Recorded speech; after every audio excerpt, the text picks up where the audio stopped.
Education hub में आपका स्वागत है। आज का अपना टॉपिक है जैव रासायनिक चक्रण। Hello friends, RNT education hub में आपका स्वागत है। आज का अपना टॉपिक है जैव रासायनिक चक्रण।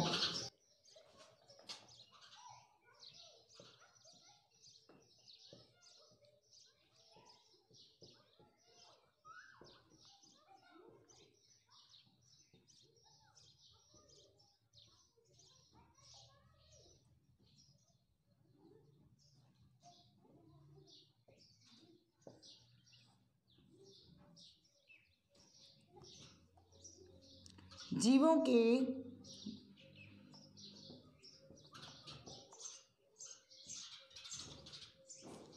संबंधित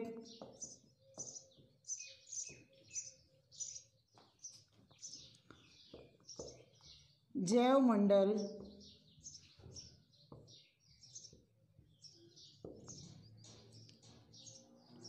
मंडल के जैविक एवं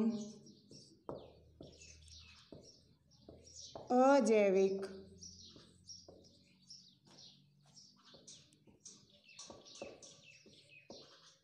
घटकों के मध्य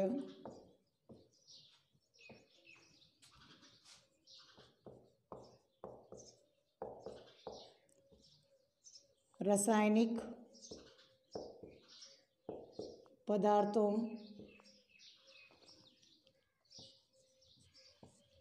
का परस्पर समान रूप से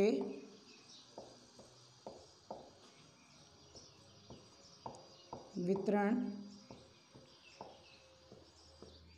जैव रासायनिक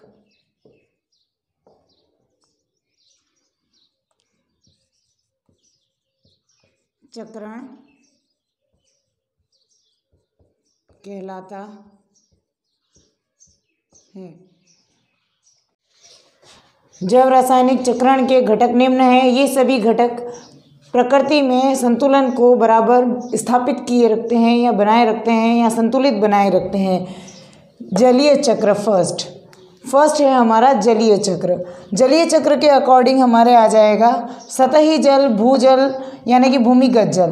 भूमिगत जल से जल और पेड़ पौधे और जीव जंतुओं से जो भी जल है वो जल वाष्प के द्वारा, और सतही जल से जल जो है वो वाष्प के द्वारा बादलों के रूप में वाष्पीकृत होकर के बादलों में परिवर्तित हो जाता है, और बादलों से बाद में वर्षण होने के पश्चात या हिमपात के बाद ओलावृष्टि के पश्चात ये सभी वापस भूमि पर इसी प्रकार से आ जाता है। इस प्रकार से हमारा जलीय चक्र कंप्लीट होता है कि सतही जल और भूजल ये सभी वाष्पीकरण विधि के द्वारा वाष्पन होकर के सभी इनसे बादलों का निर्माण होता है, और बादलों का निर्माण होने के पश्चात इससे जब बादल अत्यधिक हो जाते हैं या अत्यधिक भारी हो जाते हैं तो इन सभी बादलों की अत्यधिक मात्रा होने के कारण ये बादल आगे जा कर के वर्षा करते हैं, जिसकी वजह से यही वर्षा जो है जल है वो पेड़ पौधों को, जीव जंतुओं को और सतह के जल पर स्थित हो जाता है। दूसरा घटक है नाइट्रोजन चक्र। वायुमंडल में हम सभी जानते हैं कि नाइट्रोजन जो है वो 78% पाई जाती है। वायुमंडल की नाइट्रोजन को पेड़ पौधे जो है वो सीधे ही नाइट्रोजन के रूप में कभी भी ग्रहण नहीं करते, इसलिए पेड़ पौधे नाइट्रोजन का स्थिरीकरण करते हैं, यानी कि वायुमंडल की नाइट्रोजन को नाइट्रेट में बदलते हैं। वायुमंडल की नाइट्रोजन को नाइट्रोएट में बदलने के पश्चात पेड़ पौधों से, हरे पेड़ पौधों के मृत हो जाने के पश्चात ये गैस जो है अमोनियाकरण के रूप में परिवर्तित हो जाती है, और अमोनियाकरण में परिवर्तित होने के पश्चात अमोनिया में परिवर्तित होती है, जिसके पश्चात ये नाइट्रस में परिवर्तित होती है, और नाइट्रस के पश्चात ये परिवर्तित हो जाती है नाइट्रेटस में। और हरे पेड़ पौधों के द्वारा, हरे पेड़ पौधों को जीव जंतु भोजन के रूप में ग्रहण करते हैं, जिसके माध्यम से नाइट्रोजन जो है हरे पेड़ पौधों से जीव जंतुओं के अंदर भी चली जाती है और वहाँ पहुँचने के बाद जीव जंतु इससे अमोनिया उत्सर्जित करते हैं और अमोनिया से ये वापस पुनः नाइट्रेटस और फिर नाइट्रेटस के रूप में और डीनाइट्रिफिकेशन के रूप में होकर के वायुमंडल में वापस चली जाती है। डीनाइट्रिफिकेशन का अर्थ है कि नाइट्रेटस वातावरण में यानी कि नाइट्रोजन गैस जो है वो पुनः वापस अपने वर्तमान स्वरूप यानी कि सरल अणुओं में जाकर के डीनाइट्रिफिकेशन के रूप में होकर के वायुमंडल में मिक्स हो जाती है। नाइट्रिफिकेशन वायुमंडल में उपस्थित जितनी भी नाइट्रेट होती है वो नाइट्रेट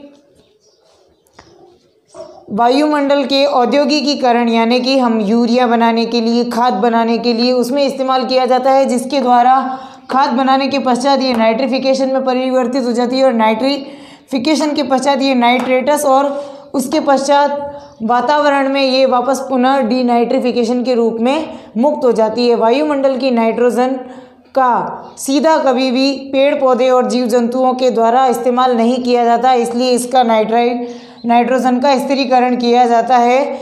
हरे पेड़ पौधे और जीव जंतु इसे नाइट्राइट के रूप में ग्रहण करते हैं और हरे पेड़ पौधों से ही जीव जंतु ग्रहण करते हैं और उसके पश्चात ये पुनः वातावरण में चली जाती है। जैव रासायनिक चक्रण के तीसरे घटक का नाम है कार्बनिक चक्र। वायुमंडल की कार्बन डाइऑक्साइड गैस को जब जल में विलीन होती है तो पानी में कार्बोनेट के रूप में परिवर्तित हो जाती है, क्योंकि पानी में उपस्थित H2O गैस के साथ मिल करके एवं क्रिया करके ये कार्बोनेट के रूप में परिवर्तित हो जाती है, जिससे कुछ भाग जो है वो चूने के रूप में परिवर्तित हो जाता है तथा कुछ भाग जो है अब वायुमंडल की CO2 का कार्बनिक यौगिक के रूप में पेड़ पौधे इस्तेमाल करते हैं भोजन बनाने के लिए। प्रकाश संश्लेषण के रूप में वायुमंडल की कार्बन डाइऑक्साइड गैस को पेड़ पौधे कार्बन डाइऑक्साइड गैस के रूप में इस्तेमाल करते हैं और इसके पश्चात पेड़ पौधों से कार्बन डाइऑक्साइड ग्रहण करने के पश्चात ये सभी परिवर्तित हो जाते हैं।